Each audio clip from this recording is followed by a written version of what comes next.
문재인의 41시간. 문재인은 국군 통수권자가 아니다. 국민의 안전과 생명을 지키는 것을 최우선으로 해야 하는 대통령의 직무를 포기한 자가 어찌 국군 통수권자이고 대한민국 대통령직을 움켜쥐고 있는 것인가? 문재인의 41시간. 문재인은 국군 통수권자가 아니다. 참으로 나라 꼴이 말이 아닌 꼴로 치닫고 있습니다.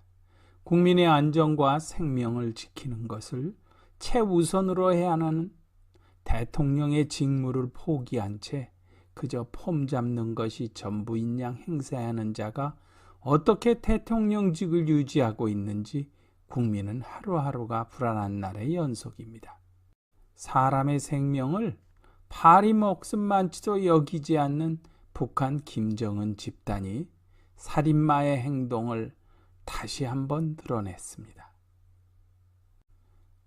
서해 최북단의 소연평도에서 실종된 해양수산부 소속 서해 어업지도관리단 소속 두 아이가 있는 공무원 A씨를 북한 공산군이 북측 해상에서 사격 후 시신을 불태운 것으로 9월 24일 드러났습니다. 문재인 종북자익주사파 세력이 정권을 잡고 나서는 김정은 인간백정 혈통이 지배하는 북한 공산 정권을 좋다고 물고 빨고 좋아서 죽으며 그들을 미화하느라 여념이 없는 사이 온 국민은 불안한 나라를 보내고 있습니다.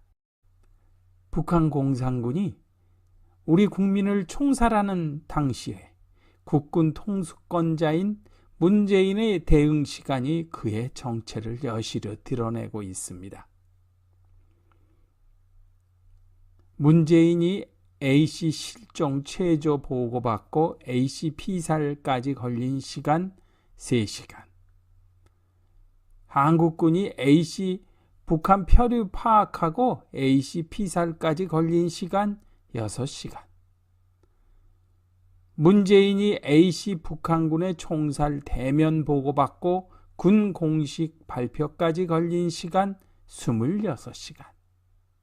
문재인이 A씨 북한군이 총살 대면 보고받고 북한 규탄할 때까지 걸린 시간 33시간.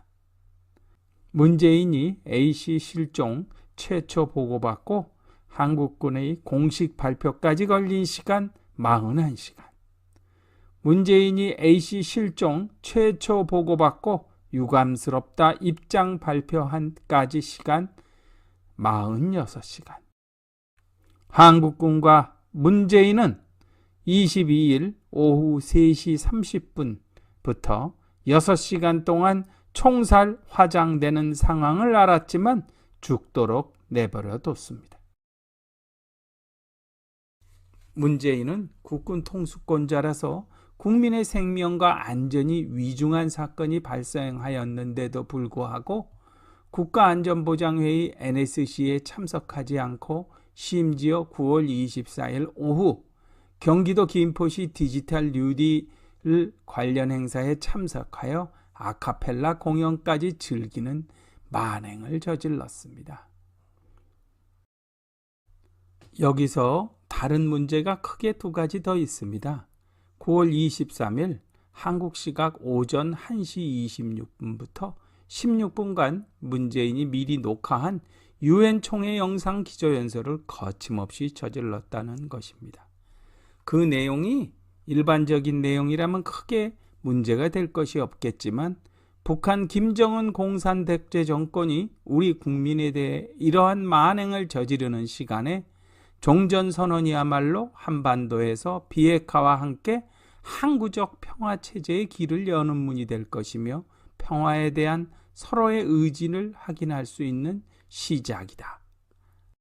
한반도 평화가 동북아시아의 평화를 보장하고 나아가 세계 질서 변화에 긍정적으로 작용할 것이라며 유엔과 국제사회가 힘을 모아줄 것을 호소했다니 문재인은 그야말로 정신줄을 놓고 사는 자가 아니냐고 이야기를 들을 만하지 않는가요?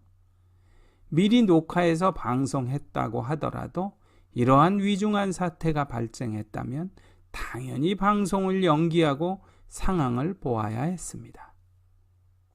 이러하니 온갖 외교를 거꾸로 하여 국제적 망신을 초래하는 문재인 종북자익 주사파 정권이라는 소리를 듣는 것이 당연하죠.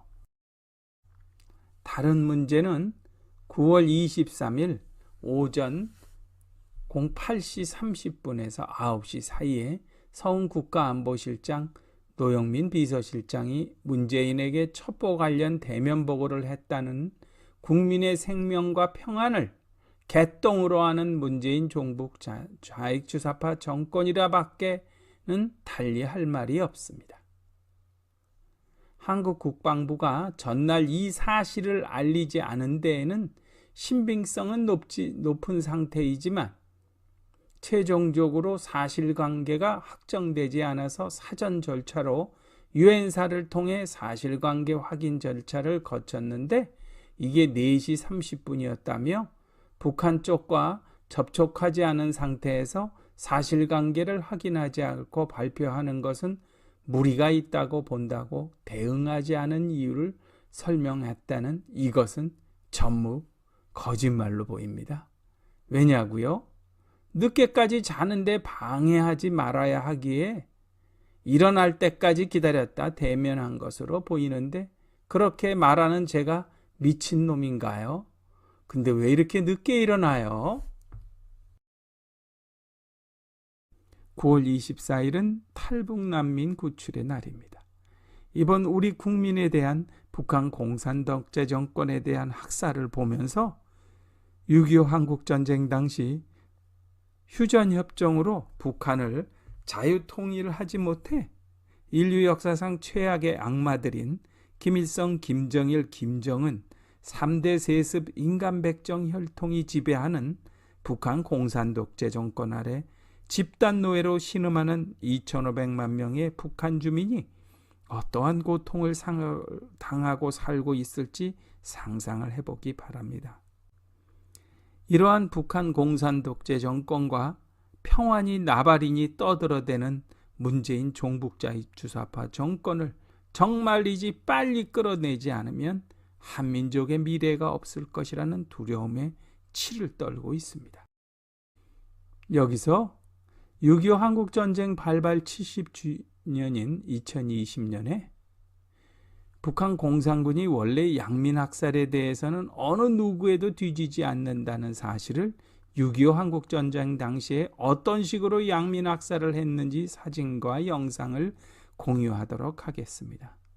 더군다나 북한 공산군은 6.25 한국전쟁 당시 양민학살을 할 때 탄약을 아끼자고 양민을 모두 산채로 불태워 죽이거나 몽둥이로 때려 죽인 놈들입니다.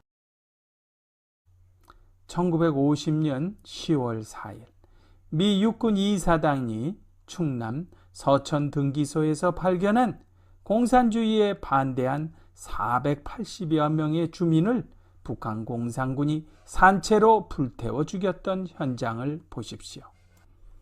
수세에 몰려 달아나던 북한 공산군은 탄약을 아끼고자 이렇게 지주나 공무원, 경찰을 몽둥이로 때려 죽이거나 이렇게 불태워 죽였다고 하니 공산주의자들의 악행은 정말로 말로 다 할 수 없다는 것을 우리가 알아야 합니다. 전주에서도 그랬고 청주교도소에서도 공산주의에 반대한 300여 명의 주민을 산채로 불태워 죽이고 달아나기도 했었고 충남 서산에서도 수백 명의 주민을 학살했다는 증언이 쏟아져 나오고 있었고 미군은 이러한 증거를 모두 영상과 사진으로 채집해 놓았습니다. 저희가 광화문 광장과 청계광장에서 6.25 전쟁 사진전과 6.25 전쟁 당시 대한민국을 지원한 세계 67개국 국기 퍼레이드를 진행하던 당시에 충남 서천 주민분이 찾아와 자기가 어렸을 때 서천에서 실제로 그런 일이 있었고 그 당시에 사람 태운 냄새가 일주일은 온 마을에 진동했었다고 증언을 하기도 했었습니다.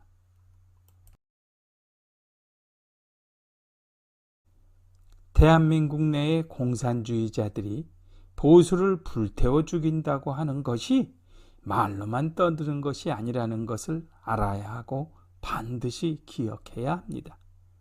여기서 박근혜 대통령을 불법 탄핵으로 몰기 위해 온 나라를 광란의 도가니로 몰아넣은 촛불 집회를 선동하며 문재인이 보수를 불태워 죽여야 한다고 했던 것은 공산주의 교육을 받은 그의 꿈이기도 했다고 하면 제가 미친놈입니까? 문재인이 광란의 촛불 쿠데타 당시에 사람을 불태워 죽인다는 것이 무엇을 의미하는지 제대로 이해하고 이렇게 끔찍한 위험한 발언을 한 것은 아닐 것이라고 하면서 문재인이 그때 열받아서 시대를 선동하느라 그렇게 말했겠지라고 말하는 사람이 참 많았습니다. 하지만 우리는 지금까지도 대한민국이 마주하고 있는 지금의 현실을 아직도 너무도 낭만적으로 생각하고 있습니다. 지금까지 발생한 문재인의 철저하고 치밀한 대한민국 공산화 작업을 보면 그는 그 의미를 정확히 알고 있었다고 보입니다.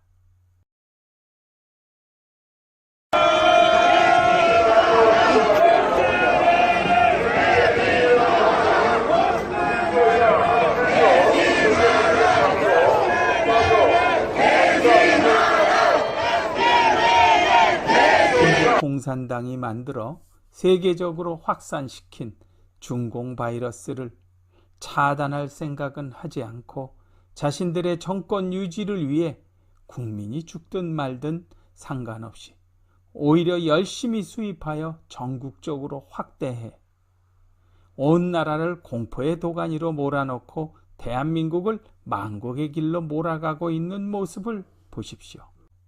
자신들의 공산화 목적만 달성할 수 있다면 어떤 악행도 서슴지 않는다는 것이 바로 공산주의자들의 정체라는 것을 우리가 이제라도 깨달아야 합니다. 중국